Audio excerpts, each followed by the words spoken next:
بسم اللہ الرحمن الرحیم۔ السلام علیکم ورحمۃ اللہ وبرکاتہ۔ آج 8 اکتوبر 2020 ہے۔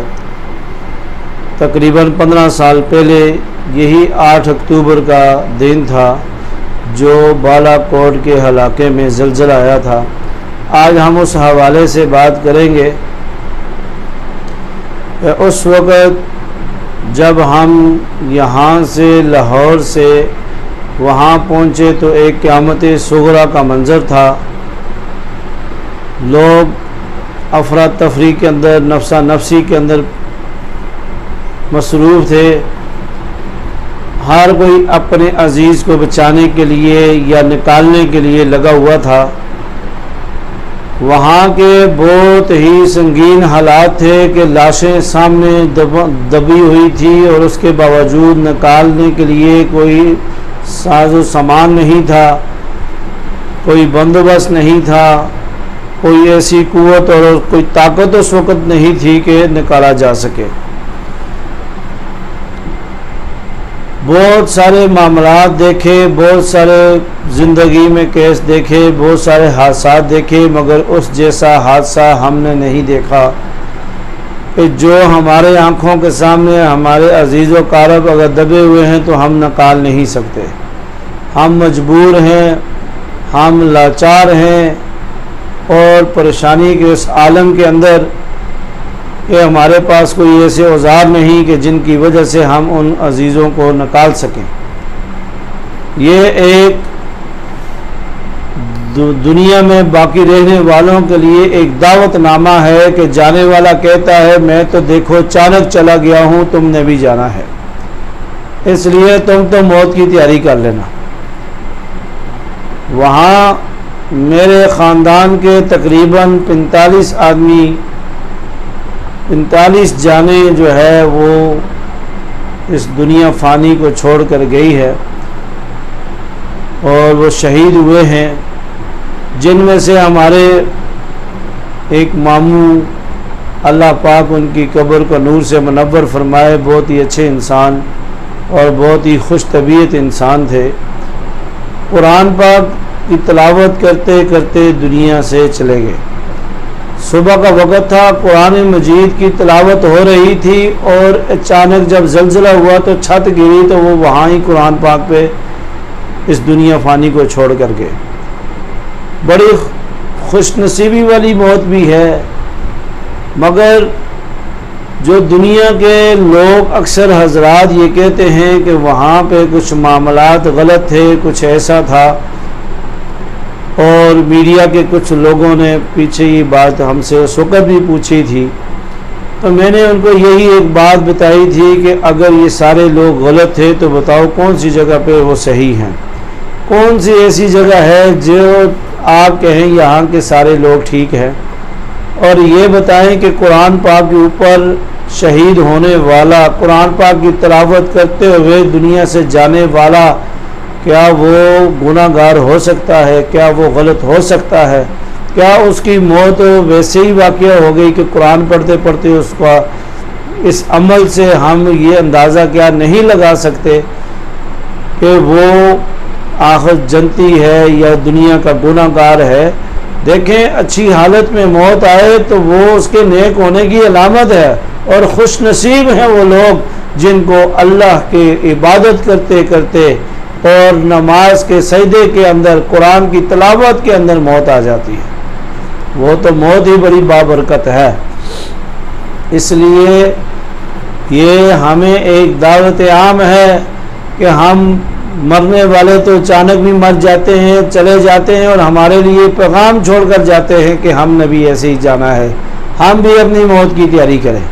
ہم دنیا کے دلدل میں ایسے مصروف ہیں کہ ہمیں موت کی یاد بھول چکی ہے، مگر اللہ جل جلالہ نے قرآن کے اندر ارشاد فرمایا کل نفس ذائقۃ الموت، ہر نفس نے موت کا ذائقہ چکھنا ہے۔ اگر ہم دنیا میں بھیجے گئے ہیں تو ہم دنیا سے واپس بھی لوٹیں گے۔ الی مرجعکم، ہم نے تو لوٹنا ہے، ہم نے اس دنیا کے اندر اللہ اور اللہ کے رسول کے صلی اللہ علیہ وسلم کے احکامات کو احکامات پر عمل کرتے ہوئے ہم اس دنیا سے جائیں، تاکہ ہماری دنیا بھی کامیاب ہو اور آخرت بھی کامیاب ہو۔ اس وقت سکول کے بچے سکول پڑھنے کے لیے گئے ہوئے تھے اور چیخوں پکار کی آواز آ رہی تھی کہ ماما مجھے نکالو، پاپا مجھے نکالو، امی جان مجھے نکالو، ابو جان مجھے نکالو، میرا سانس بند ہو رہا ہے، اور بہت ساری چیخوں کی آواز آ رہی تھی۔ مگر دیکھنے والے اور سننے والے صرف دیکھنے کے لیے اور سننے کے لیے ہی رہ چکے تھے، کیونکہ ان کے پاس ایسے اوزار نہیں تھے، ایسا کوئی سامان نہیں تھا کہ ان بچوں کو نکالا جاتا۔ جو نکل سکتے تھے نکلے۔ آج اس دن کے اندر کوئی طبیعت بھی ناساز تھی، میں نے کہا سوچا کہ اس بارے میں دو چار باتیں کروں، تو اس وقت ایک قیامت صغریٰ کا منظر تھا۔ ہر انسان کی دوڑ لگی ہوئی تھی، نفسا نفسی کا عالم تھا، اور ہر کوئی اپنے عزیز کو نکالنے میں لگا ہوا تھا۔ تو جب ہمیں معلوم ہوا تو ہماری جماعت، ہمارے ساتھی، الحمدللہ وہ جماعت پوری، جب بالا کوٹ گلاٹ ایک جگہ کا نام ہے، وہاں پہ سنا کہ بہت زیادہ لاشیں ابھی بھی دبی ہوئی ہیں، تو وہاں پہ جب گئے تو وہاں تو ایسا کہ 3 چھتیں اگر بنی ہوئی تھی تو 3 چھتوں کے لینڈر صاحب تھے، یعنی لینڈر کے اوپر لینڈر پڑا ہوا تھا، سب کچھ دبا ہوا تھا۔ تو نیچے لاشیں بھی تھی جو آسانی سے نکل رہی تھی، تو نکالتے رہے، ساتھ جنازے بھی پڑھاتے رہے، ایسے ہی دفن کرتے رہے۔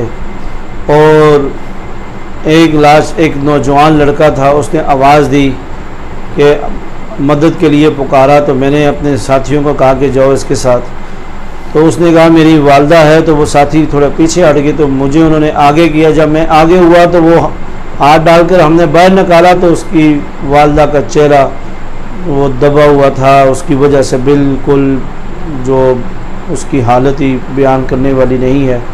اس وقت ہماری ہوش و حواس اڑ گئے۔ نماز جنازے میں یہ معلوم نہیں تھا، جتنے بھی اس کے بعد جنازے پڑھائے، کیونکہ ایک دماغ جو ہے وہ بند سا ہو جاتا ہے، تو پڑھنے والوں کو بھی نہیں معلوم تھا کتنی تکبیریں پڑھ رہے ہیں، پڑھانے والوں کو بھی نہیں معلوم تھا کتنی تکبیریں ہو گئی ہیں۔ بس وہ فرض کفایہ ادا کرتے کرتے وہ جنازوں کو ہم دفناتے رہے، اور بہت سارے جو دبے ہوئے تھے جو نکالنا بہت مشکل تھا۔ پھر بعد میں کچھ امدادی ٹیمیں وغیرہ آئی اور انہوں نے نکالا، اور لینٹروں کو وہ مشینوں سے کاٹ کے، سریوں کو کاٹ کے نکالا۔ کوئی زندہ بھی نکلے، مگر کوئی اکثر تو وہ دبے ہوئے تھے، وہ فوت ہو چکے تھے۔ ایسے بھی تھے کہ آدھا دڑ آگے تھا اور آدھا دڑ پیچھے تھا، تو وہ اللہ کو پیارے ہو چکے تھے، اور جب وہ زندہ تھے وہ کہتے تھے کہ ہم 3 لاکھ روپے انعام دیں گے جو ہمیں نکالے گا۔ اس وقت 3 لاکھ تو کیا، اگر 3 کروڑ بھی لگایا جاتا، 3 ارب بھی لگایا جاتا، تو وہ وہاں سے نکالنا ہی بڑا مشکل تھا۔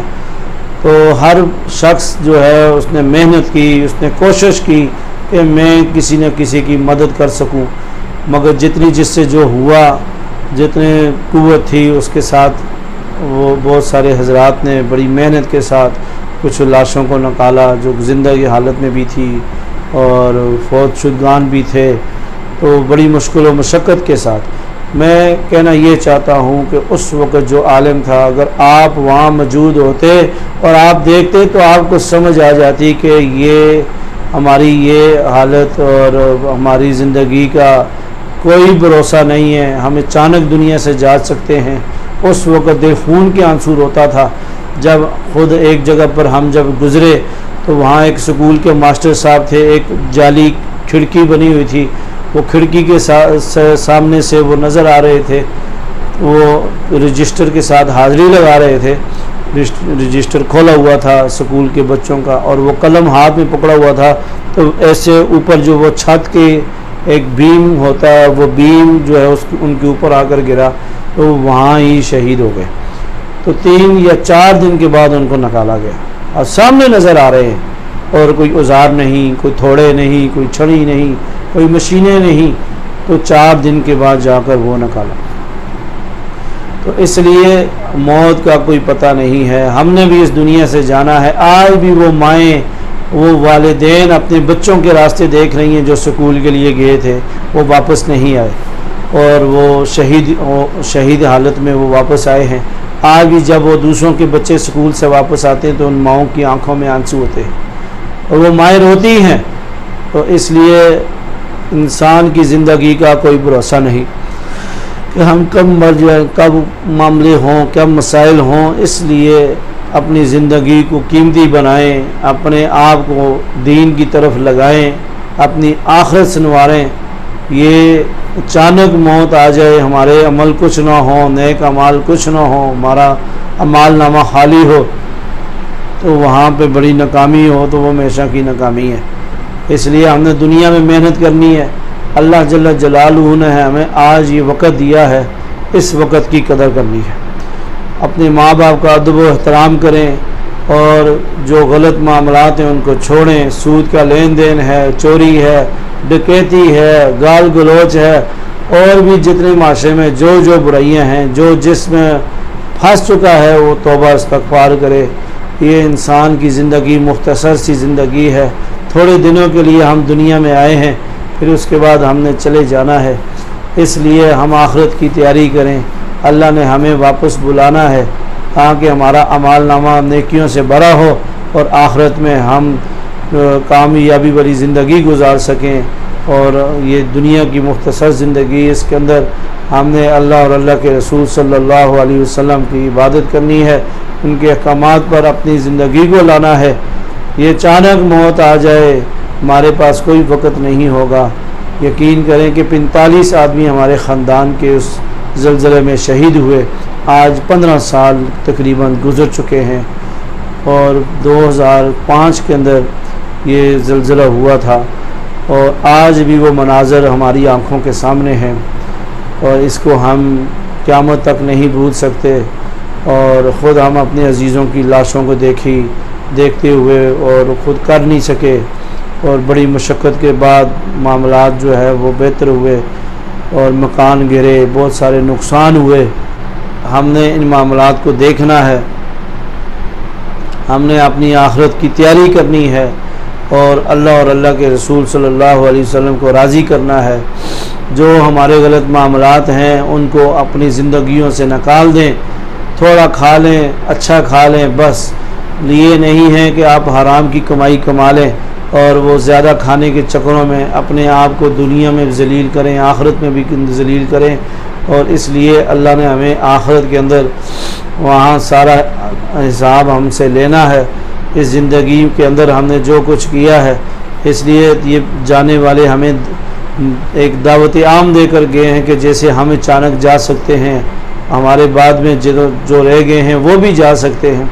اس لیے ہمیں آخرت کی تیاری کرنی چاہیے اور آخرت کے اعمال کرنے چاہیے، اور جو ہماری کمی کوتاہیاں ہیں اللہ کے سامنے توبہ کریں اور آگے جو ہے وہ ان کمیوں کو ختم کریں، گناہوں کو ختم کریں، اور اپنے آپ کو اللہ کی طرف مصروف رکھیں، اعمال کی طرف مصروف رکھیں، اور نبی پاک صلی اللہ علیہ وسلم کے احکامات کی طرف مصروف رکھیں۔ انشاءاللہ ہماری دنیا بھی بہتر ہوگی اور ہماری آخرت بھی بہتر ہوگی۔ ہم جتنے بھی اس زلزلے کے اندر یا اس کے علاوہ بھی دنیا سے جتنے رخصت ہوئے ہیں، ہم دعا کرتے ہیں اللہ تعالیٰ ان کے درجات کو بلند فرمائے اور ان کے ہر طرح کی اگلی زندگی کی مشکلیں، مشقتیں، مسائل اللہ ختم فرمائے اور ان کو جنت الفردوس میں اعلیٰ مقام عطا فرمائے۔ یہ مختصر زندگی ہمارے سامنے ہے۔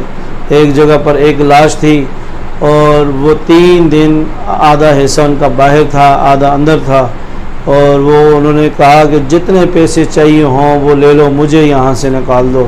تکلیف بہت مشکل چیز ہے، مشقت والی ہوتی ہے۔ ایک کمر کے اوپر ٹنوں وزن پڑا ہوا تھا، 3 منزلیں ان کی کمر پہ پڑی ہوئی تھی، تو وہ 3 دن تک ان کی اولاد نے ان کو کھانا دیا اور وہ کھاتے رہے۔ 3 دن کے بعد وہ اللہ کو پیارے ہو گئے۔ 3 دن کا ایک بہت بڑا عرصہ ہے جب ایک شخص ہماری آنکھوں کے سامنے وہ موت کے منہ میں ہے اور موت کے مناظر میں ہے اور ہم اس کو دیکھ رہے ہیں، اور ہم دیکھتے دیکھتے اپنے ہاتھوں سے اس کی روح نکلتے ہوئے بھی دیکھتے ہیں اور وہ مطالبہ کرتا ہے کہ خدا کے لیے جتنے پیسے چاہیے میرا سارا کچھ لے لو، مجھے نکال دو۔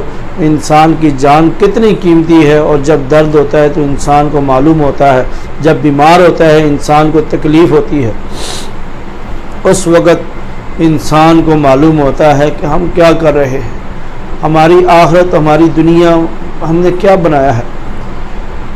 تو اس لیے اس دنیا کو ایک حقارت کی نظر سے دیکھیں، جس دنیا کے اندر ہم دل لگا کر بیٹھے ہوئے ہیں، جس دنیا کے اندر ہم نے اپنے آپ کو اتنا مصروف کر دیا کہ اللہ اور اللہ کے رسول صلی اللہ علیہ وسلم بھی ہم سے ناراض ہیں۔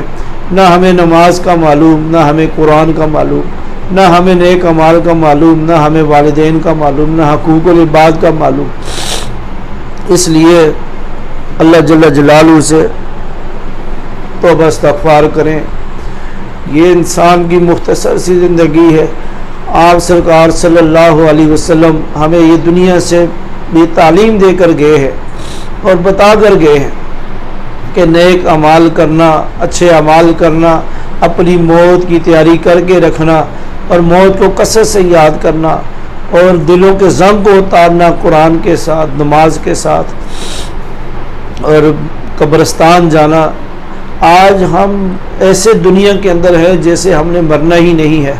ان حضرات سے جا کر آج کے دن کے علاوہ بھی آپ جا کر پوچھیں کہ وہ خلا آج بھی خالی ہیں، ان خلاؤں کو آج تک پورا نہیں کر سکے۔ ہمارے ایک ماموں زاد تھے اور وہ بھی ان کی بڑی کافی بہنوں کی ذمہ داریوں کے بعد شادی ہوئی، شادی کے بعد 3 مہینے کے بعد یہ حادثہ ہوا، وہ بھی اس زلزلے کے اندر وہ شہید ہو گئے۔ بہت اچھے انسان تھے، اچھے انسان بھی اس زلزلے میں چلے گئے۔ وہ گناہ گار نہیں تھے، قرآن کے اندر ان کی جو ہے شہادت کا ہونا اور روزوں کی حالت میں ہونا، اور ہم کہیں جی وہ تو گناہ گار تھے اس لیے وہ اچانک دنیا سے چلے گئے، نہیں، ایسے نہیں ہے۔ یہ تو مرنے کے بعد معلوم ہوگا کہ کون نیک ہے اور کون برا ہے۔ ہم تو خود اپنے گریبان میں بھی جا کر دیکھیں تو ہمارے پاس ایسے عمل نہیں ہے کہ ہم اب آپ صلی اللہ علیہ وسلم کے سامنے کھڑے ہو کر کہیں کہ یا رسول اللہ صلی اللہ علیہ وسلم، ہم دنیا میں تو آپ کے عملوں پر عمل کرتے رہے، آپ کے طریقوں پر عمل کرتے رہے، ہم نے تو آپ کی زندگی کی، ہمارے پاس تو ہے ہی کچھ نہیں ہے، ہم تو کچھ دکھانے کے قابل ہی نہیں ہے۔ اپنے گریبان دیکھیں، جھانک کر اپنے محاسبہ کریں اور خود ان چیزوں کو ہم خود سمجھ سکیں گے کہ ہم نے کیا کیا ہے اور ہم نے کیا پایا ہے۔ ہمارے اندر بہت کمزوریاں ہیں، بہت کمیاں ہیں، ہم نے بہت اللہ کی نافرمانیاں کی ہوں گی، اس لیے ہم آخرت کی تیاری کریں۔ کہیں اللہ کے رسول صلی اللہ علیہ وسلم کے سامنے ہم سر اٹھانے کے قابل ہی نہ ہوں۔ آج ہم اتنی دولت، اتنی شہرت کو اس کا کیا کریں گے جب ہماری آخرت ہی خراب ہے، جب یہ دولت ہم غلط طریقوں سے حاصل کرتے ہیں، جس دولت کے اندر ہم نے نماز نہیں پڑھی، جس دولت کے اندر ہم نے اللہ کو یاد نہیں کیا، جس دولت کے اندر اللہ اور اللہ کے رسول صلی اللہ علیہ وسلم کو ناراض کیا، ایسی دولت کا کیا فائدہ ہے؟ اس سے تو بندہ بھوکا ہی اچھا ہے، ایک ٹائم کی روٹی کھا لے، مگر ایسی دولت کا کوئی فائدہ نہیں۔ حلال کمائیں، اللہ اور اللہ کے رسول صلی اللہ علیہ وسلم کی مبارک زندگی پر عمل کریں اور قرآن اور حدیث کو لے کر چلیں اور اپنے غلط بدعات کو، رسومات کو ختم کریں۔ گھروں کے اندر جتنی بھی قباحتیں ہیں جو ہماری مائیں بہنیں ڈراموں کے اندر، موبائلوں کے اندر، ٹی ویوں کے اندر جو پڑ چکی ہیں، ان سے بھی یہی کہتا ہوں کہ یہ مختصر سی زندگی ہے جو ہم آج اگر فرض کریں کہ ہمارے نبی پاک صلی اللہ علیہ وسلم دنیا میں موجود ہوتے، پردہ نہ کیا ہوتا، تو کتنا وہ روتے اپنی امت کے لیے کہ یہ امت کو ہو کیا گیا۔ یہ ایک ماں باپ اپنی اولاد کے لیے کتنا روتے ہیں کہ میں تو اپنے ماں باپ کی نافرمانی نہیں کر رہا اور میری اولاد میری نافرمانی کیوں کر رہے ہیں، اور وہ کتنا غمگین ہوتے ہیں، کتنا روتے ہیں، کتنا پریشان ہوتے ہیں۔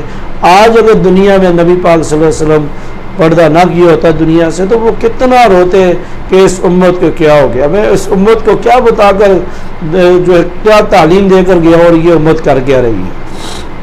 ہمارے لیے بہت روئے ہیں آپ سرکار صلی اللہ علیہ وسلم، 6 گھنٹے دعائیں مانگی اور ساری رات رو کر دعائیں مانگی، اور اس امت کی فکر تھی، اس امت کی فکر تھی، یا اللہ میری امت کو بخش دینا، یا اللہ میری امت کو بخش دینا۔ تو اس لیے ہمیں آپ صلی اللہ علیہ وسلم کی ان دعاؤں کا، ان آنسوؤں کا جو انہوں نے ہمارے لیے بہائے ہیں، ان کا خیال کریں اور ہم اپنی آخرت کو سنواریں۔ اور یہ دنیا کے تریپ و ٹاپ، یہ دنیا کی دولت شہرت، اس کا کوئی اتنا فائدہ نہیں ہے۔ یہ مختصر زندگی کے اندر آپ فائدے اٹھا لیں گے، مگر آخرت میں تو جو ہمیشہ کی زندگی۔ آپ سرکار صلی اللہ علیہ وسلم نے تو غریب آدمی کو 500 سال پہلے جنت پہ جانے کی بھی بشارت دی ہے۔ تو ہمیں ایسی امیری سے کوئی فائدہ نہیں ہے۔ دولت وہ ہو جو اللہ کے نام پہ خرچ ہو، دولت وہ ہو جو حلال کی ہو، دولت وہ ہو جس کے اندر 1 روپیہ بھی حرام کا نہ ہو، دولت وہ ہو جس کے اندر 1 روپیہ بھی جھوٹ کا نہ ہو، دولت وہ ہو کہ کوئی فراڈ نہ ہو، 1% بھی اس کے اندر فراڈ نہ کیا ہو۔ وہ دولت آپ کے لیے کامیابی کا سبب بن سکتی ہے۔ اس دولت سے جس کے اندر آپ فراڈ کریں، جس کے اندر جھوٹ بولیں، جس کے اندر آپ سود کا لین دین کریں، جس کے اندر ہر طرح کے غلط معاملات کریں، تو وہ دولت غلط ہے۔ اس لیے اس دولت سے بہتر ہے کہ کسی سے بھیک مانگ کر کھا لیں اور وہ دولت نہ حاصل کریں۔ تو اپنے آخرت کو بنائیں۔ ہم نے بھی دنیا سے چلے جانا ہے، یہ دنیا مختصر زندگی ہے، ہم نے اللہ کے سامنے پیش ہونا ہے، اس لیے ہم نے نیک اعمال کرنے ہیں اور اپنے زندگی کو بنانا ہے۔ یہ چند باتیں میں نے آپ کے ساتھ کی ہیں۔ آج بالکل طبیعت ساتھ نہیں دے رہی تھی، اور اس دن کے اندر جتنے بھی ہمارے عزیز و قارب ہیں آج بھی ہماری آنکھوں کے سامنے ہیں، آج بھی ہماری آنکھوں کے سامنے ہے۔ اس لیے ہم نے مرنا ہے۔ ہم اتنا کچھ ہونے کے باوجود ہم پھر بھی گناہوں کو نہیں چھوڑ پاتے۔ ہم اتنا کچھ دیکھتے ہیں اور اس کے باوجود ہم بہت کمزور ہیں، مگر اللہ تو توبہ کو قبول کرتا ہے۔ ہم ان کے لیے بھی دعائیں مانگتے ہیں، اپنے لیے بھی دعا مانگیں۔ جتنے بھی دنیا سے جا چکے ہیں اللہ پاک سب کے درجات کو بلند فرمائے، ہمیں موت سے پہلے موت کی تیاری نصیب فرمائے۔ دعا فرمائے آمین۔ الحمدللہ رب العالمین والعاقبۃ للمتقین والصلاۃ والسلام علی رسولہ محمد وعلی آلہ واصحابہ اجمعین۔ اللہم اغفر للمؤمنین والمؤمنات والمسلمین والمسلمات، اللہم اغفر للمؤمنین والمؤمنات والمسلمین والمسلمات۔ یا اللہ ہمارے صغیرہ کبیرہ گناہوں کو معاف فرما۔ یا اللہ ہم بہت گناہ گار ہیں، سیاکار ہیں، بدکار ہیں۔ یا اللہ، یا اللہ ہمارے گناہوں کو معاف فرما۔ یا اللہ ہم نے جتنے بھی جان بوجھ کر گناہ کیے ہیں، یا اللہ جانے میں نہ انجانے میں، یا اللہ ہمارے سارے گناہوں کو معاف فرما۔ یا اللہ 2005 کے زلزلے میں جتنے بھی یا اللہ مسلمان دنیا سے وفات پا چکے ہیں، یا اللہ زلزلے میں شہید ہوئے ان کے درجات کو بلند فرما۔ یا اللہ ان کے عزیز و اقارب کو صبر جمیل عطا فرما۔ یا اللہ ان کی لغزشوں کو معاف فرما۔ یا اللہ ہمیں بھی موت سے پہلے موت کی تیاری نصیب فرما۔ یا اللہ آج بھی ان ماؤں کا غم، یا اللہ ان ماؤں کا غم آج بھی ان کے اندر غم ہے۔ یا اللہ وہ بچے پڑھنے کے واپس نہیں آئے، یا اللہ آج بھی اگر کسی کے بچے اسکول سے واپس آتے ہیں وہ مائیں بچوں کو دیکھ کر روتی ہے۔ یا اللہ ان کو صبر عطا فرما۔ یا اللہ ان کو صبر عطا فرما۔ یا اللہ ان کو صبر عطا فرما۔ اے اللہ، یا اللہ تو ان کو صبر عطا فرما۔ اے اللہ جی، یا اللہ ہمارے حال پر رحم فرما۔ ہم دنیا میں پھنس چکے ہیں، یا اللہ ہم دنیا کے دلدل میں پھنس چکے ہیں۔ مولا ہماری دنیا بھی اچھی فرما، ہماری آخرت بھی اچھی فرما۔ یا اللہ ہمیں نیک اعمال کرنے والا بنا، ہمیں موت کی تیاری نصیب فرما، ہمیں یا اللہ اپنا تعلق نصیب فرما۔